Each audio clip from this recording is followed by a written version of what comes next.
Welcome to the competitive academy. ये मोहम्मद रिजवान ही हमारे जीके सीरीज़ की फर्स्ट लेक्चर होगा, जिसके अंदर different organisation of the world को हम कवर करेंगे। तो सबसे पहले हमारे पास the largest and biggest organisation जो है वो है यूनाइटेड नेशन ऑर्गेनाइजेशन।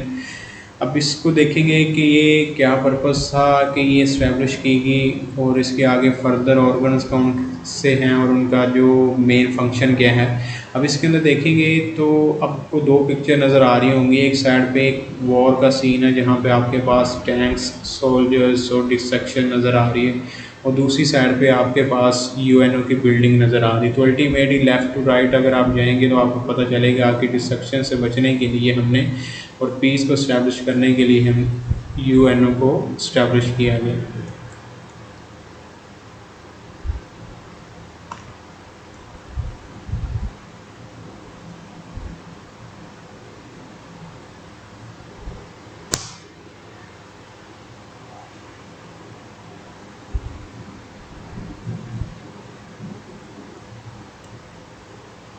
तो यहाँ पे देखेंगे यूएनओ से पहले हमारे पास एक सेम टाइप की ऑर्गेनाइजेशन थी जिसका नाम द लीग ऑफ नेशंस था।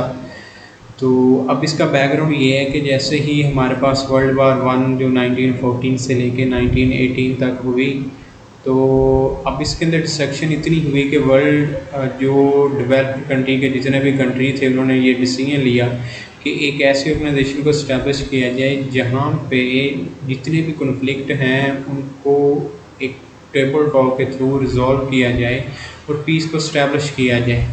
अब ये जो वर्ड ओरिजिनेट हुआ पेरिस पीस कॉन्फ्रेंस हुई जहाँ पे इस का आइडिया जनरेट हुआ और इसको 10 जनवरी 1920 के अंदर इस्टेब्लिश किया गया।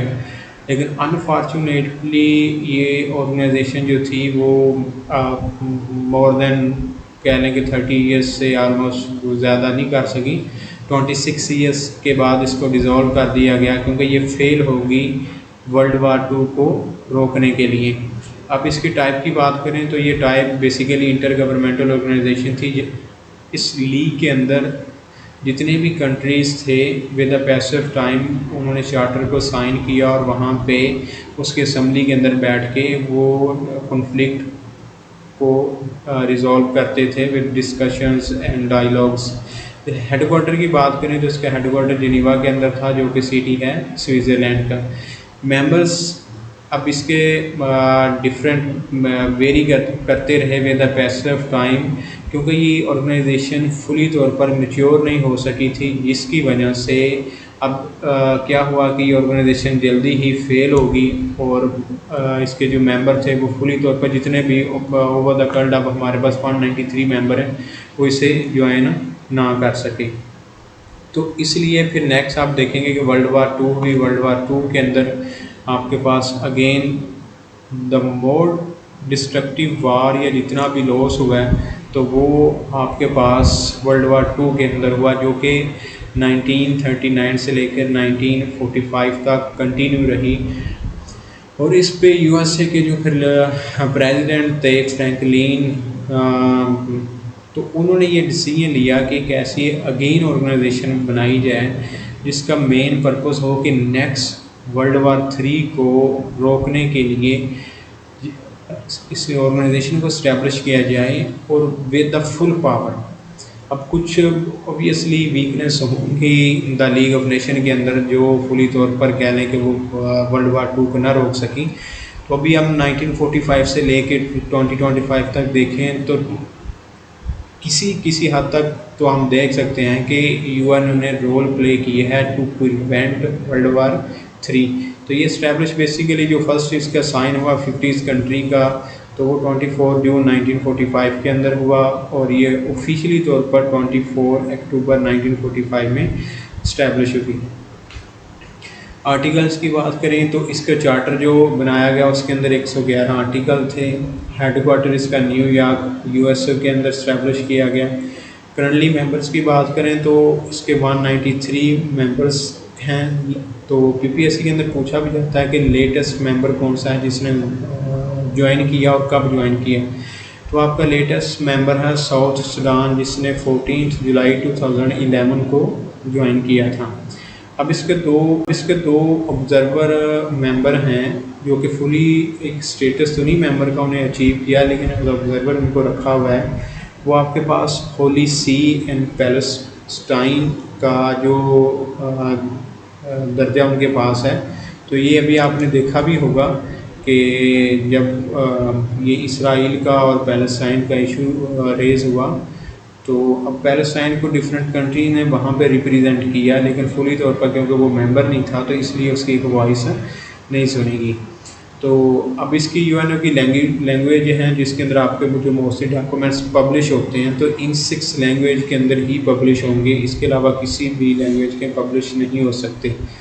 तो फर्स्ट नंबर पे आपके पास चाइनीज़ है, फिर स्पेनिश है, फिर फ्रेंच है, फिर रशियन है, इंग्लिश है और अरेबिक है। तो ये अरेबिक बाद में ऐड हुई। फर्स्ट जब वो यूएन इस्टेब्लिश की गई एट दैट टाइम अरेबिक उसका पार्ट नहीं था लैंग्वेज का। तो मोस्टली अब हम देखेंगे तो इंटरनेशनल लेवल पे तो इंग्लिश ही एक्सेप्टेबल लैंग्वेज है यूनिवर्सल, तो उसी के अंदर ही डॉक्यूमेंट्स को जो वो पब्लिश किया जाता है। आगे यूएनओ इटसेल्फ एक नाम तो नहीं, वो पूरे फंक्शन तो डील कर सकता, तो इसने आगे फर्दर डिवाइडेड है 6 ऑर्गन के अंदर, जो कि एक कह लें कि स्पेसिफिकली और उसको डील करता है कि किसी भी अगर एक सेक्टर का काम है तो उसी को डील करेगा। जस्टिस का है तो वो कोर्ट डील करेगी, इकोनॉमिक्स का है तो उसका भी उसको डील करेगा। तो ये इनकी शॉर्ट फॉर्म यहाँ पे लिखा हुआ है। पहला हमारे पास जनरल असम्बली है, फिर उसके पास हमारे पास सिक्योरिटी काउंसिल है, इकोनॉमिक काउंसिल है, इंटरनेशनल कोर्ट ऑफ जस्टिस है, सेक्रेटेरिएट है, ट्रस्टीशिप काउंसिल है। जो ट्रस्टीशिप काउंसिल आप कह लें कि वो फंक्शन नहीं रही।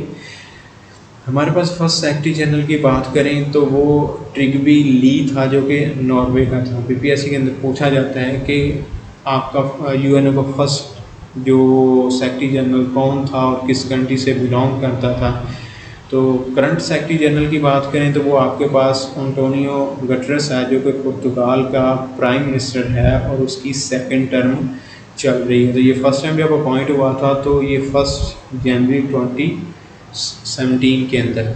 अब एक ही लाइन के अंदर आप देखेंगे करंट सेक्रेटरी जनरल का आपको नाम नज़र आ रहा है, फिर उसके बाद वो किस कंट्री से बिलोंग रहता है उसका नाम नज़र आ रहा है, फिर वहाँ पे वो एज अ क्या सर्व कर चुका है, वो आपका प्राइम मिनिस्टर और करंटली कौन सी टर्म वो यूज़ कर रहा है। बेसिकली हम देखेंगे कि 5 ईयर्स के लिए अपॉइंट होता है, लेकिन अब हमारे पास 2017 के अंदर अपॉइंट हुआ, लेकिन स्टिल वो 2000 आपका 25 तक सर्व कर रहे हैं। तो पीपीएससी के अंदर इनिशियल स्टेज पे तो यही होता था कि आपके पास करंट सेक्रेटरी जनरल का नाम पूछ लेते थे, लेकिन जैसे जैसे कंपटीशन इंक्रीज़ हो रहा है तो वो इन डेप्थ के अंदर चीज़ों को लेके जा रहा है कि वो अब सेक्रेटरी जनरल तो हर बच्चे को याद हुआ, लेकिन वो किस कंट्री का है और उस कंट्री में उसने किस पोजीशन पे सर्व किया है वो अब हार्डली किसी कह लेंगे बच्चे को याद होगा। लेकिन अगर आपने पीपीएससी को क्रैक करना है एज़ कम्पेयर बाकी लोगों से, सबसे पहले तो आपको फिर ये ऑब्वियसली कि आपको चीज़ें उनसे कह लें कि पास करनी पड़ेगी। इसी तरह हर ऑर्गेनाइजेशन को आप देखेंगे तो आप उसके अंदर के डेप्थ वो आपको याद कर लें, उसके ना करें तो बेसिकली आपको